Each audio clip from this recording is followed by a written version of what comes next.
Assalamualaikum warahmatullahi wabarakatuh. Alhamdulillahirabbil alamin. Assalatu wassalamu asrofil anbiya'i wal mursalin wa ala alihi washabihi ajmain, amma ba'du.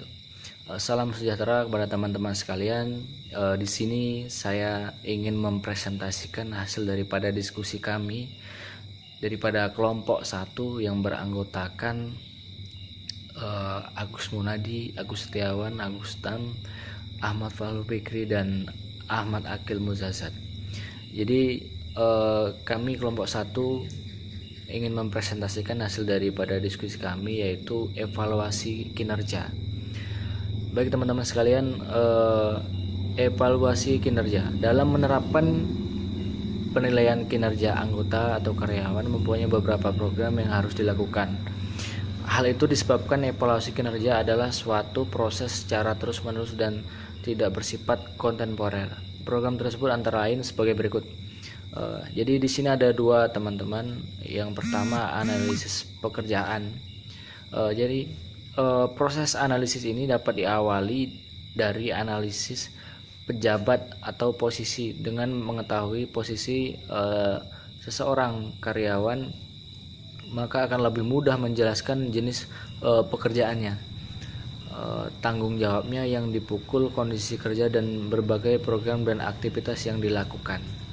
Jadi analisis pekerjaan ini sangat penting kawan-kawan dalam penilaian kinerja, karena merupakan dasar untuk penetapan standar dan evaluasi, dan juga dalam menganalisis pekerjaan sangat diperlukan sistem informasi yang baik gitu. Jadi itu yang pertama. Yang kedua teman-teman, standar kinerja. Jadi standar kinerja, menetapkan standar kinerja dipakai untuk melakukan komparasi antara hasil kerja standar dengan standar yang telah ditentukan. Dengan adanya perbandingan ini, maka bisa dilakukan identifikasi apakah kinerja karyawan telah sesuai dengan target yang telah ditentukan atau yang diinginkan gitu. Ya, mungkin cukup itu yang bisa saya jelaskan. Kita lanjutkan lagi kepada saudara saya, yaitu Agus Munadi. Terima kasih.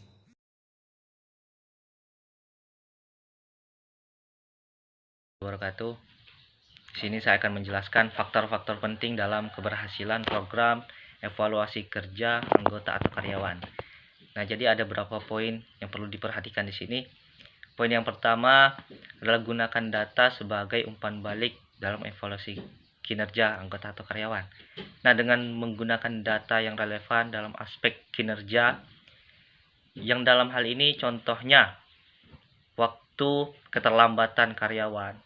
Selanjutnya ada waktu penyelesaian tugas karyawan yang pada akhirnya akan memberikan masukan seberapa produktif karyawan atau anggota. Nah, itu poin pertama. Selanjutnya poin kedua adalah meminta usulan karyawan saat evaluasi kerja.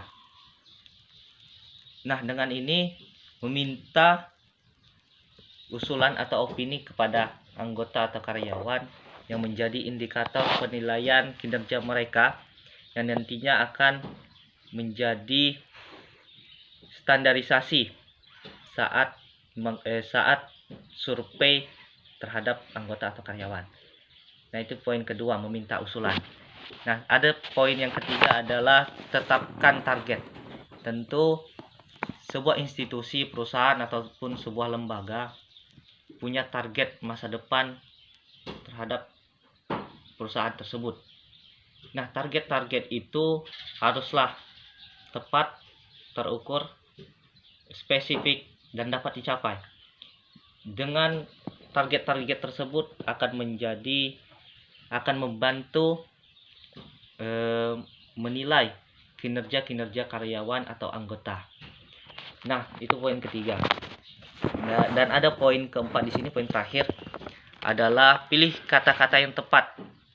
Nah, maksud pilih kata-kata yang tepat di sini adalah saat mengkritik ataupun memberikan masukan kepada anggota, tentunya dengan kata-kata yang tepat, tidak menjatuhkan harga diri karyawan anggota, karena nantinya pastilah ketika ucapan-ucapan yang tidak senonoh dilontarkan akan berefek negatif terhadap kelancaran kinerja mereka nantinya.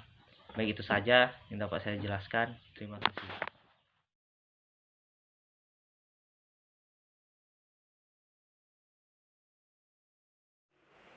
Baik, di sini saya akan melanjutkan pemaparan materi mengenai evaluasi kinerja. Di sini saya akan menjelaskan mengenai instrumen yang ada dalam evaluasi kinerja. Setiap organisasi atau perusahaan pasti memiliki instrumen-instrumen yang berbeda di dalamnya. Perbedaan ini disebabkan karena perbedaan model evaluasi kinerja dan indikator kinerja yang digunakan. Walaupun berbeda, namun secara umum instrumen evaluasi kinerja dari suatu organisasi ataupun perusahaan itu sebenarnya hampir sama.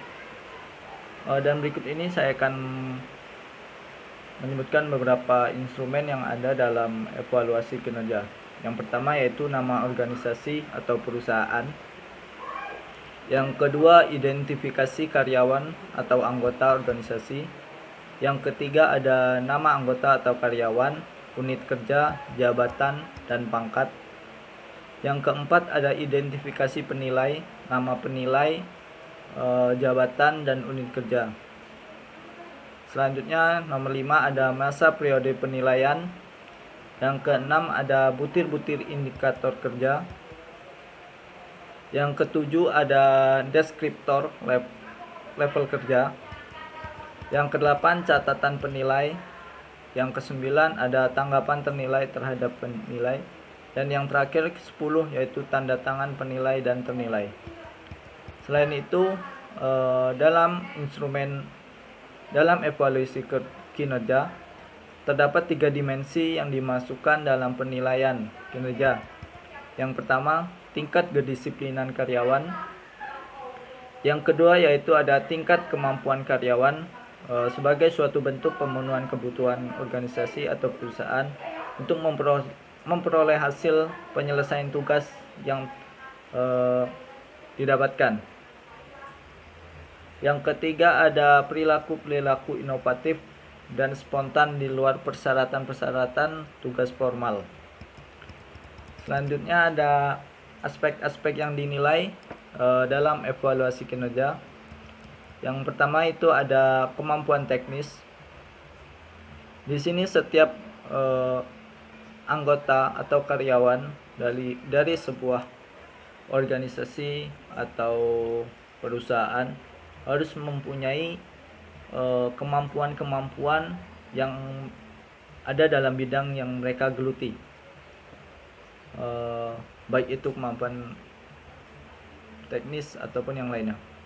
Yang kedua ada kemampuan konseptual, yaitu kemampuan untuk memahami kompleksitas perusahaan atau organisasi dan penyesuaian bidang gerak dari unit masing-masing ke dalam bidang operasional perusahaan atau organisasi secara menyeluruh, yang pada intinya individual tersebut memahami tugas, fungsi, tanggung jawab sebagai seorang anggota atau karyawan.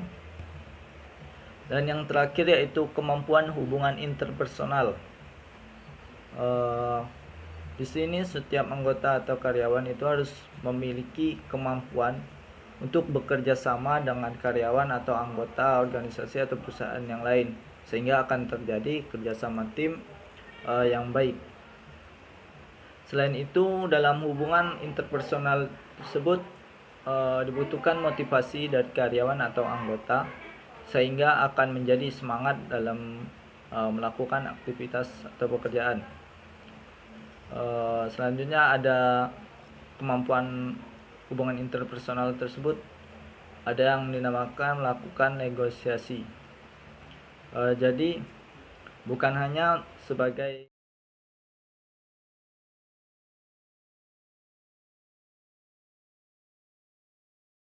warahmatullahi wabarakatuh.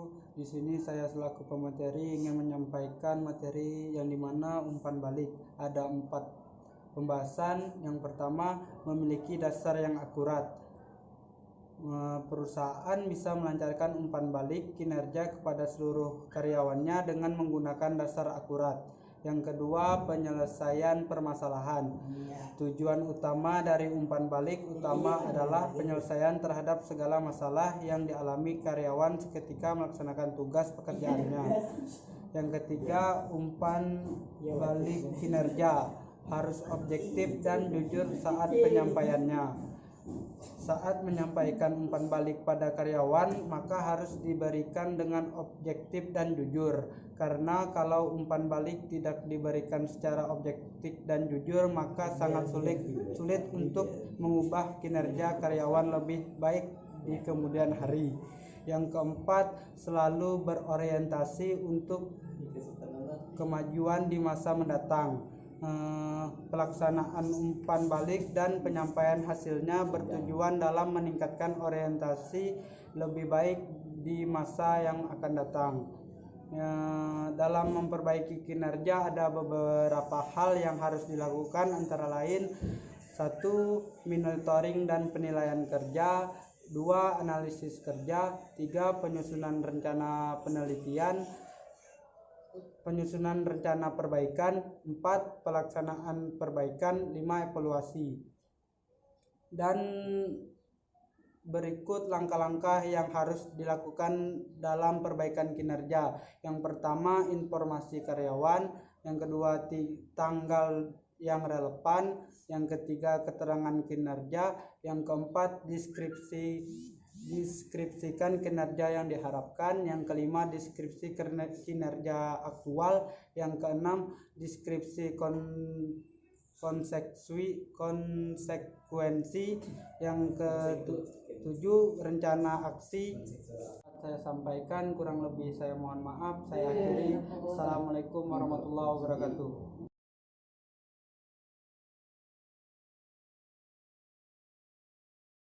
Baik kawan-kawan sekalian, di mana dalam materi evaluasi kinerja juga di sana membahas tentang perbaikan kinerja. Di situ ada beberapa hal yang memang harus dilakukan. Yang pertama adalah monitoring dan penilaian kerja, kemudian analisis kerja, selanjutnya adalah penyusunan rencana perbaikan, pelaksanaan perbaikan, dan yang terakhir adalah evaluasi. Adapun langkah-langkah yang harus dilakukan dalam perbaikan kinerja, di sana juga ada beberapa. Yang pertama adalah melaksanakan dokumentasi kinerja yang di dalamnya mencakup informasi karyawan, tanggal yang relevan, kemudian deskripsi kinerja aktual, rencana aksi. Kemudian di langkah berikutnya yaitu pengembangan rencana aksi.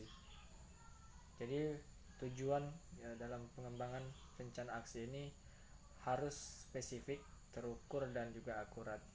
Kemudian dalam langkah ketiga yaitu peninjauan rencana kerja.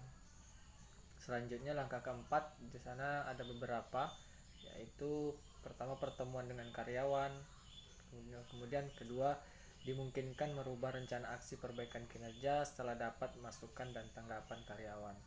Kemudian penandatanganan kesepakatan. Kemudian yang langkah selanjutnya adalah follow up, penetapan pertemuan rutin misalnya, kemudian mendiskusikan dan dokumentasi kemajuan. Kemudian yang terakhir atau langkah ke-6, jika karyawan tidak mampu memperbaiki kinerja atau menolak untuk berkomitmen untuk perbaikan kinerja, maka harus dilakukan pertimbangan pengalihan jabatan dan penurunan pangkat karyawan itu sendiri. Demikian presentasi dari kelompok kami. Saya akhiri. Wassalamualaikum warahmatullahi wabarakatuh.